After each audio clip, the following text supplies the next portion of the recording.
Listen to what Mark Cerny says, as opposed to outlets and content creators who seemingly have some sort of an anti-Sony I bias. mean, you can't be serious, man. Just admit it. The PlayStation 5 Pro sucks. What is wrong with you people defending this platform? Oh, but it runs game better than better than the Xbox. Is this what we doing, man? I mean, come on, man. Oh, it's all the Sony anti-bias. They hating on my platform again. Just like what you do on Xbox. But okay. Even in the wake of this interview, multiple outlets have misrepresented what Mark Cerny said. Man, So, I mean, what are you talking about misrepresented? The PlayStation 5 Pro doesn't run every single game better. I mean, look at Space Marine, Avatar. Matter of fact, I even heard was that Star Wars game actually ran worse on the Pro than it did on the base model. So if anybody has, not represented the console, it was Sony themselves. I mean, come on, man. You had people doing Days Gone comparisons, and they still couldn't tell the difference. And that was a Sony first party studio game. first, what did he not say?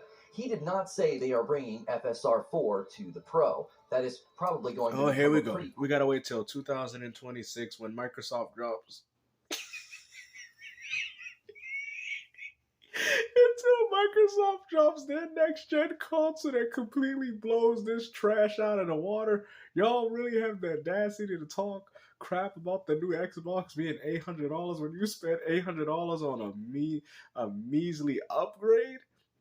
I mean, come on, man. I mean, you people are better than this. Quick false headcanon for people who are reading some of these headlines and posts. Second, he did not say that they are replacing PSSR with FSR4 or some other new technology. I've already seen these false narratives getting traction, in large part due to headlines and posts that Oh, here were. we go again. How about the people that actually picked up the Pro and told people that there's practically no difference? Oh, let's completely ignore all the other gamers, all these other outlets that come from, I guess they were quote unquote called refutable sources, like GameSpot, IGN, people that were covering the PS5 Pro at the time, including consumers alike, that told people that it's not worth the upgrade. Why do you people continuously defend this platform when you know a PlayStation 6 is around the corner, which will actually be worth the $800 that you paid for the measly Pro? You people got suckered. That's what it is. To make it seem as though PSSR was not the focus of his remarks. Many people think that PSSR was a failure and this is some sort of a backtrack and they're trying to sort of retrofit FSR Just like what you're doing into the Pro.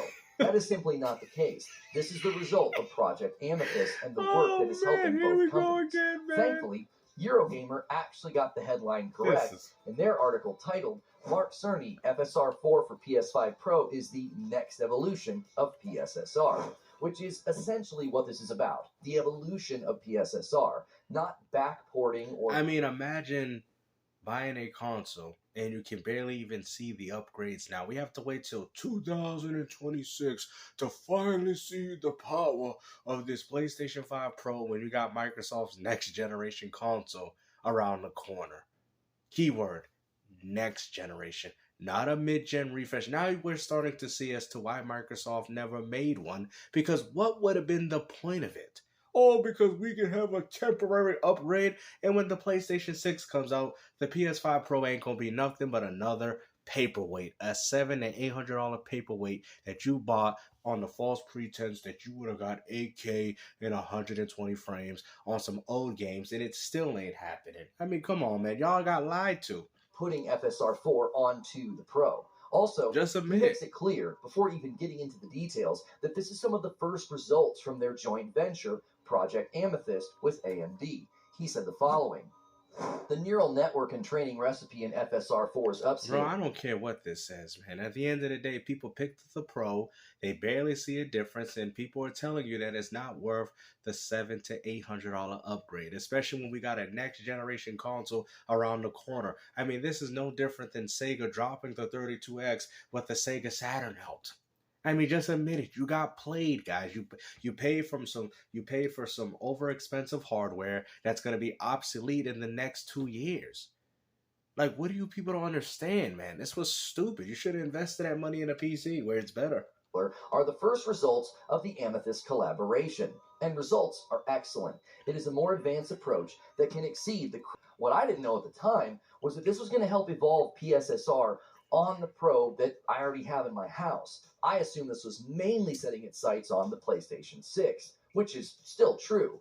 But the journey there will essentially make the PS5 Pro improve with every update. No, I'll just wait for the PlayStation 6 to come out to actually get the experience that you people have been waiting for on the Pro.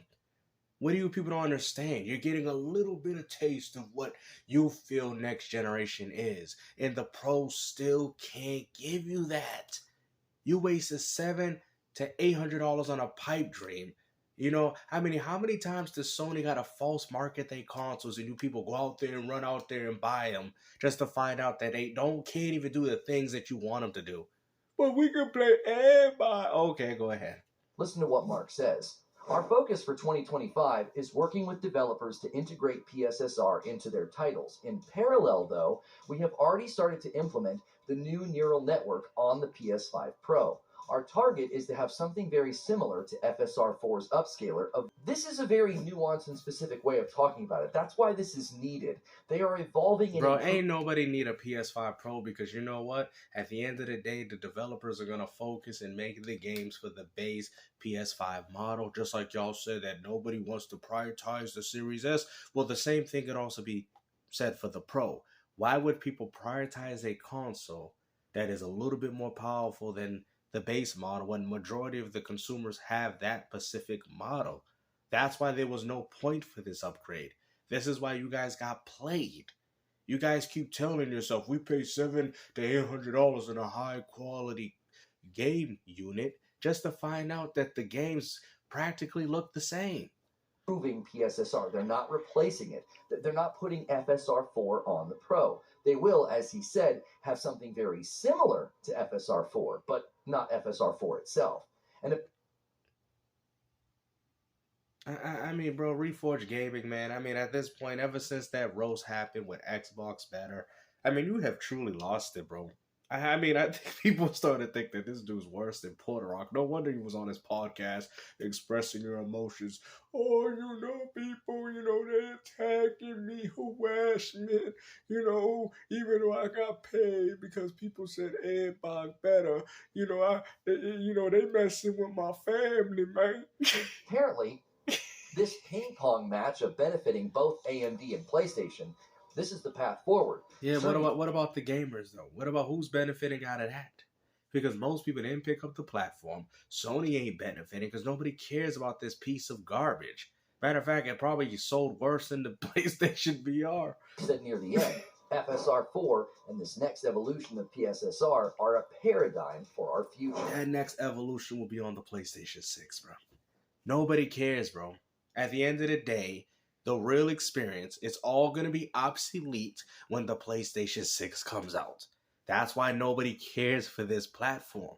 This is why even your own audience don't care enough to upgrade to it, because what is the point? You're still not hitting 60 FPS on a lot of these games, man. Y'all know this. For consoles for a lot of reasons. This will impact the Pro. It will impact the PlayStation 6. This will impact cross-gen titles between PS5. Bro, it ain't gonna do nothing because ain't nobody prioritizing the Pro.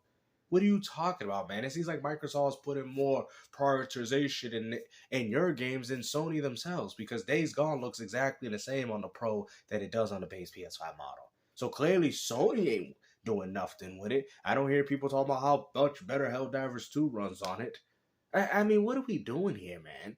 It's a minuscule upgrade. And what's even more funny, nobody cared enough to support it. It's a failure. And PS6. And it brings the PlayStation platform closer to PC in one very... Oh my God, bro. Bro, what do you mean closer to PC? What are you talking about, bro? The PlayStation 5 Pro, see, that's so funny that you made this video talking about how PS5 Pro's closer to PC. Bro, it pales in comparison to what you could do on PC. I mean, you guys barely having problems running Forza Horizon 5, an Xbox One game, would have an additional ray tracing at 30 frames per second. People can do that on PC at over 100 frames, and you out here talking about it's close to PC. Bro, it ain't close to nobody. Important way. So let's break down each of these things.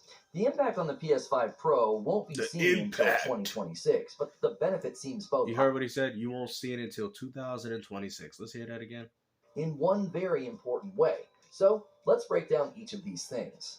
The impact on the PS5 Pro won't be seen until 2026. Won't be seen until 2026, which is, from what I heard, that You know what, man? This is getting pointless, bro. What is the point of having a PS5 Pro if you're telling me we won't see the difference until the PlayStation, essentially when the PlayStation 6 is around the corner? Why won't people just save the $700 to $800 and go pick up that instead? Because at least with that, that's a next-gen console, not a mid-gen refresh. Imagine paying $800 for this PS5 Pro and then going out there picking up the PlayStation 6. You spent about, what, $1,600 on something that you could have just waited? Like, I mean, come on, man. This is pointless. But the benefit seems both obvious and great for any consumer. Y'all got played, bro. It means that your PlayStation 5 Pro will get better with time without requiring you to really do anything. You don't have to upgrade or buy pieces or parts. This is something that I really tried to drive home when early PSSR and the PS5 Pro is having its PSSR evolve and improve. And gamers reap the benefits. But more than gamers, this benefits the developers. One of the reasons I said the PS5 Pro would be market disruptive is because early leaks made it clear it was directly targeting things that developers valued and wanted more of. Tech being developed for it has its sights set on a higher and higher threshold, which almost assuredly is pointing to the PlayStation 6. So why won't we just wait for the PlayStation 6? Why do we have to feel the need to go spend $800 on a console that more likely is going to be obsolete by the time the PlayStation 6 comes out? There's something that Mark Cerny and the team at PlayStation have made clear. They are invested in the future of the PlayStation console. The PS5 Yeah, but what about the future of the PS5 Pro? Because as far as I'm concerned, it seems like you want people to buy the Pro to support the future of the PlayStation 6 when the PlayStation 6 is going to exist regardless of me spending the money on this lousy PS5 Pro. Nothing is going to change, bro. If anybody's getting ripped off, it's the diehard Sony PlayStation enthusiasts.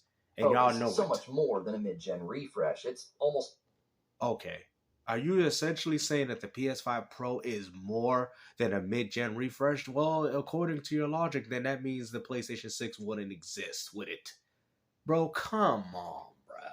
This dude is capping. Mark Cerny and the team at PlayStation have made clear they are invested in the future of the PlayStation console. The PS5 Pro is so much more than a mid-gen refresh. It's almost like a first flight into new territory. Bruh. Are you serious, bro? Is that why you playing the same games? Is that why GTA 6 is going to still be 30 FPS on the PS5 and the PS5 Pro? I mean, you guys acting like it's so huge of a technological leap. What are you talking about, bro? The games are identically the same. I mean, you're just getting a few better textures, shadows, maybe ray tracing here and there.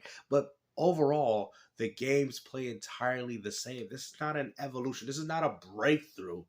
I mean, come on, man. I mean, the One X felt a little bit better, you know, during that time. But not this.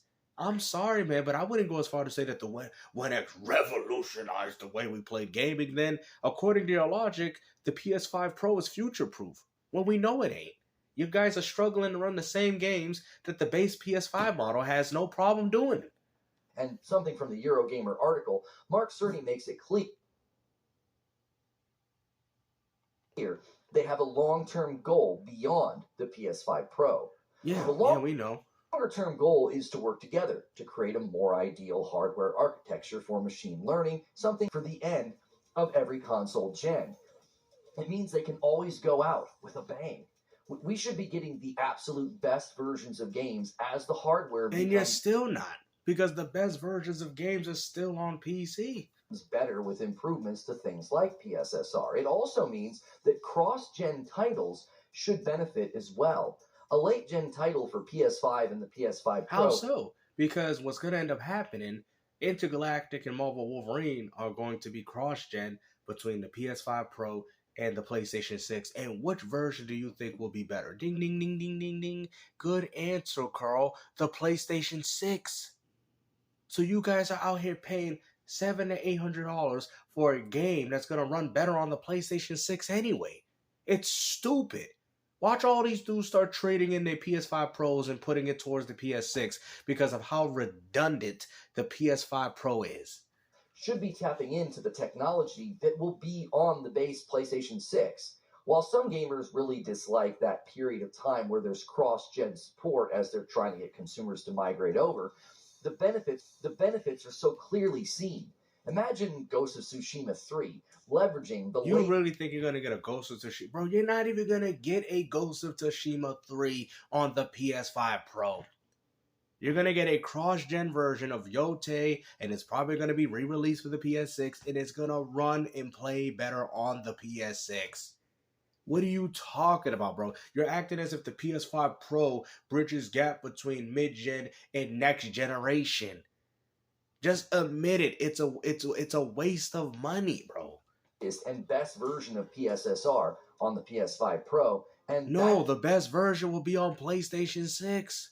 The same amount of money that you paid for the Pro.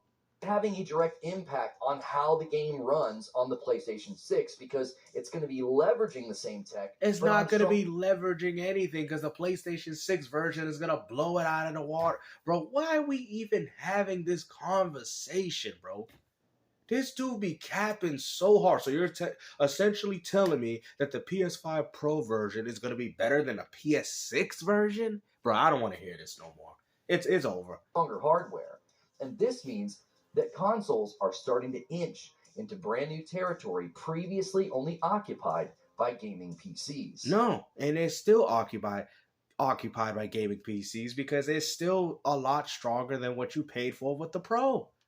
Some folks are really going to hate that I'm saying this, but the future for consoles from PlayStation feels a lot more like a PC. And not in the way where you're having to upgrade the GPU or add memory, but in the way of direct updates to make games run better. That's exactly what it is. You pay $700 to $800 for an update. Yeah, I think I'll wait for the real update with the PlayStation 6, not the PS5 Pro, because if Intergalactic comes out on both versions, PS5 and PlayStation 6, the Pro ain't going to be the best version. Now, if you're speaking in regards to consoles, yet again, the PlayStation 6 will still run the game better. So explain to me where this PS5 Pro is changing history, changing gaming, changing the dynamic, because I can guarantee you when the PS6 comes out, you're going to be trading your Pro for it. The system is redundant. This is why nobody cared about this console in the first place. DLSS has done great things. The system is not even good for the games right now. You want to talk about, it's going to bridge. What gap are we talking about here, bro? For mid-level graphics cards. So this isn't a bad thing, because I know hardcore console fans or hardcore PC fans might scoff at the notion, but this, at some level, is better because the platform itself is investing in improving itself over time. No, it's not. The console has its limitations. What are you talking about, bro? The upgrade is going to be people buying the next PlayStation console, the next gen console, not the mid-gen refresh. You're acting as if the PS5 Pro is even going to be levels above or on par with what you're getting with the PS6. Cut the cap, bro. Like, what are you doing? Now, I do think they're going to do a lot of cross-generation games, but they're, like I've said again, they're going to be better on PlayStation 6. We all know this already. Why waste my money, $700-800 on a console when I can invest it in the real next-gen experience? Not some mid-gen refresh that's barely even getting upgrades to these old existing games now. Instead of just leaving it to the devs to get better at using hardware while it remains static and unchanging. I've said it before and I'll say it again. Mark Cerny is fostering a platform that will be very winsome to developers. It's not just giving it's going to be forgotten when the PlayStation 6 comes out and y'all going to be crying, talking about I'm going to trade this in now. But ain't nobody going to want it because they don't even want it now. More ray tracing or more headroom for better frames per second by having a nice upscaler. It's giving them an environment. Bro, that's literally what you paid for. $700 to $800 to upscale the existing PS5 library that you already had. that will improve and evolve over time, which means we are entering into uncharted territory. And it also means that there's one very welcome conclusion here. The gap is closing. If anything developed by AMD cards and FSR has a direct impact on both of these pieces of technology, I see this leading to a bright future. Because right now, a $700 mid-gen refresh console has the ability to have its upscaler improved, updated, and evolved over time. Think of what that could mean for things like ray tracing. Imagine what an entire generation will look like when this is the ground level foundation baked into the base console. Bruh. What ground level foundation do you not understand? If Microsoft has their new next gen console and Sony decides to bring out the PlayStation 6, what the foundation has already been broken. What are you talking about, bro? This man's acting as if the PS5 Pro was the next PlayStation 6. Come on, ponies, man. I know y'all don't like my channel, but come on, bro. You know how ridiculous it sounds. You know it. All because y'all want to defend the Pro. Say what you want about the games. I don't even care no more. But come on, man. Y'all really think the Pro's going to be on leaps or on the level of the PlayStation 6, man? Come on, man. You like, stop doing this to yourself. So as I said, the PS5 Pro and PSSR are changing gaming. No, which is long as it's not changing anything. Because when the PlayStation 6 come out, nobody's going to care about the PS5 Pro. You guys know this. And fiction about it and claiming that just admit that there was no point for this mid-gen refresh. Has failed. This is definitely something worth celebrating. But those are just my thoughts. Yeah, they're celebrating something that nobody bought, man. But like I said, hopefully you guys enjoyed this video. Reforge Gaming clearly don't know what he's talking about because the PS5 Pro ain't changing anything. It ain't. That's why your fans ain't buying it. They're waiting for the PlayStation 6 with a real update, or sure what I call it. Not no phony upscaler, you know, the real update of next generation gaming. But hey, man, hopefully you guys enjoy this video. I don't know what to tell you, man, but apparently the Pro is changing gaming. I guess. I don't know.